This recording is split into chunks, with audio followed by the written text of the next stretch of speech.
6 जून को रायगढ़ किले पर छत्रपति शिवाजी महाराज के ऐतिहासिक 352 में शिवराज्याभिषेक समारोह का आयोजन होगा। इस भव्य आयोजन के लिए इस बार जालना जिले से 5000 शिवभक्त रायगढ़ पहुंचेंगे। यह जानकारी अखिल भारतीय शिवराज्याभिषेक महोत्सव समिति ने दी है।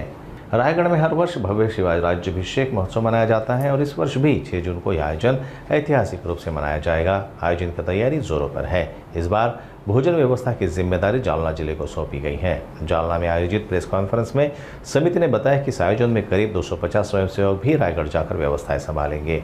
समिति ने बताया कि शिव भक्तों के रहने, खाने और दर्शन की सभी से व्यवस्थाएं सुनियोजित तरीके से की जा रही हैं। यात्रा को सफल बनाने के लिए विशेष वाहन और सुरक्षा व्यवस्था का भी ख्याल रखा जा रहा है। अखिल भारतीय शिवराज्याभिषेक सोहळा समितीचे सदस्य ह्या नात्याने मी तुमच्या माध्यमातून सर्व शिवभक्तांना आवाहन करेन की दरवर्षी आपल्या जालन्यातून 5 ते 6 हजार लोक जिल्ह्याभरातून राज्याभिषेक सोहळ्यासाठी किल्ले रायगड येथे जात असतात।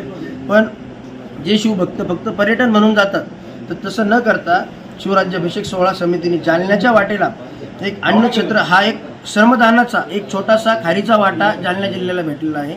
तर त्या जो काय राज्याभिषेक सोहळा समितीने आपल्या जालना जिल्ह्यासाठी एक छोटासा खारीचा वाटा दिलेला आहे, तर तो खारीचा वाटा आपण श्रमदानातून त्यांना मोठ्या प्रमाणात आपली जालना जिल्ह्यातून श्रमदानातून मदत कशी होईल याच्याकडे सर्व शिवभक्तांनी लक्ष द्यावं ही गरजेचं आहे। पर्यटन न करता आपण राजाच्या शिवराज्याभिषेक सोहळ्याच्या निमित्तानं दुर्गराज किल्ले रायगडावर आपण एक छोटंसं श्रमदान करू शकतो। ही संधी समितीने आपल्याला उपलब्ध करून दिलेली आहे। त्या समितीचं सोनं करून शिवभक्तांनी तिथं आपलं श्रमदान करायचं आहे। आणि तसेच आपल्या इथे अंबड चौफुलीला जे काय वाहनं इथून शिवराज्याभिषेक सोहळ्यासाठी जाणार आहेत त्या वाहनासाठी स्टिकर उपलब्ध केलेले आहेत।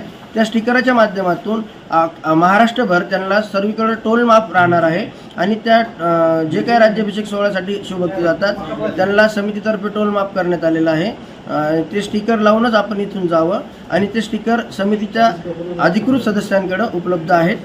ही एक माध्यमाच्या माध्यमात म्हणजे पत्रकाराच्या माध्यमातून मी सर्वांना आवाहन करतो